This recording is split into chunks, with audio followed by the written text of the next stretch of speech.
This is Optimal Relationships Daily. People Make Time for Who They Want by Rebecca Crespo of minimalismmadesimple.com. Have you ever felt like someone you care about doesn't make time for you? Or have you wondered why some people prioritize certain relationships over others?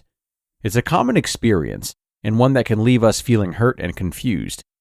But the truth is, people make time for who they want to make time for. Whether it's a romantic partner, a friend, or a family member, we all have people in our lives who we prioritize. And while it may be difficult to accept, the reality is that we can't force someone to make time for us if they don't want to. It's important to remember that this doesn't mean we're not valuable or worthy of love and attention. Rather, it's a reflection of the other person's priorities and values. Why people make time for who they want. Personal priorities. People have different priorities in life, and they make time for the things and people that matter to them.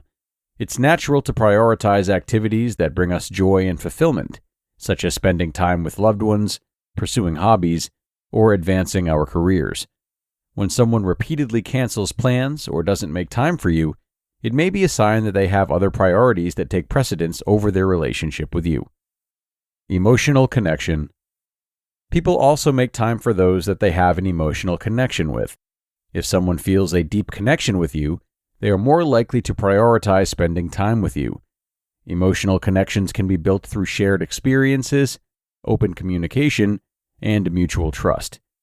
On the other hand, if someone doesn't feel a strong connection with you, they may not make an effort to spend time with you. Mutual benefit. People also make time for those who provide them with mutual benefit. This can be in the form of emotional support, intellectual stimulation, or physical assistance. When someone feels that a relationship is mutually beneficial, they're more likely to prioritize spending time with that person. However, if someone feels that a relationship is one-sided or draining, they may not make an effort to spend time with that person. It's important to remember that everyone has different priorities and needs, and it's okay if someone doesn't make time for you. Instead, focus on building strong relationships with those who prioritize spending time with you. Common consequences of not making time for someone.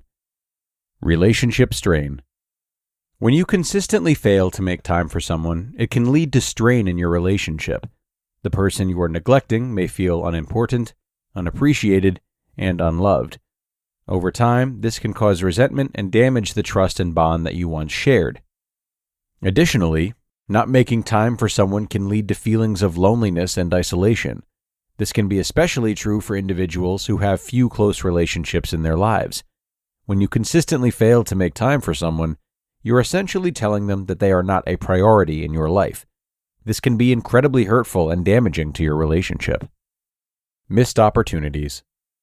Not making time for someone can also lead to missed opportunities. When you prioritize other things over spending time with someone, you may miss out on important experiences and memories.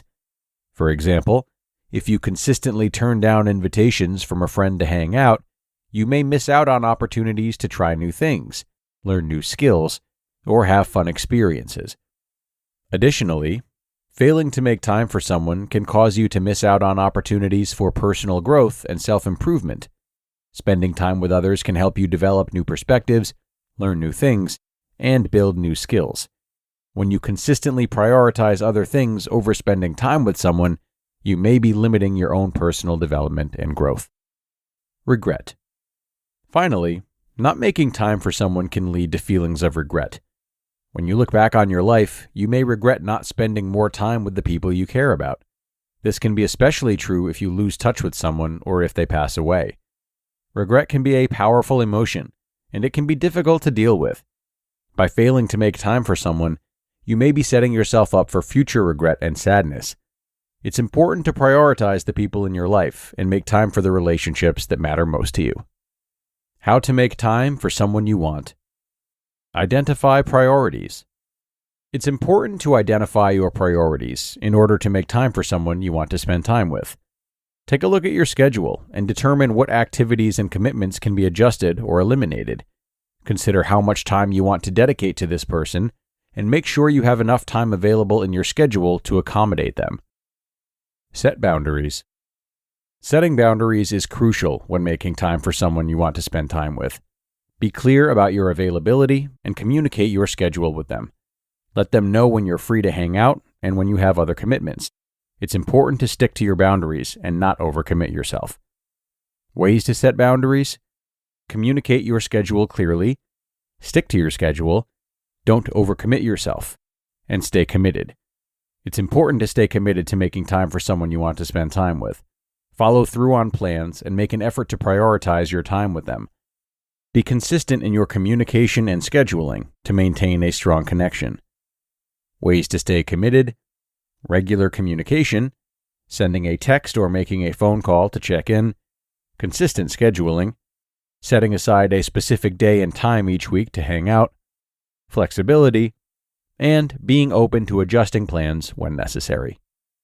Conclusion: people make time for who and what they want in life, and it's important to prioritize the relationships that matter most to you. Making time for someone demonstrates your commitment and shows them how much they mean to you. Dedicate yourself to making time for those in your life, and you will reap the benefits of stronger connections and meaningful memories. You just listened to the post titled, "People Make Time for Who They Want," by Rebecca Crespo of minimalismmadesimple.com. And thank you so much to Rebecca for this post, one that can certainly help us to stay accountable in our relationships and also help us hold others accountable too. A lot of important reminders here today, but I encourage you to remember that even amidst these great guidelines, there is room for exception.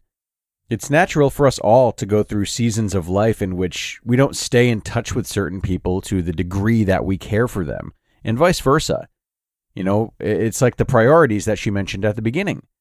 Maybe you're a new parent, or maybe you're going through a period of depression and it's hard to talk to anyone. Maybe you've started a new and demanding job that's preventing you from having the social life you'd like to have, at least at first.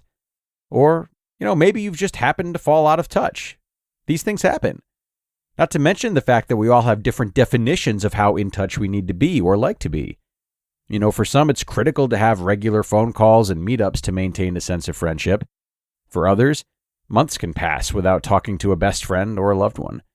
So it's important to consider a lot of different circumstances here, such as what's happening in life, communication styles, and certainly a lot more.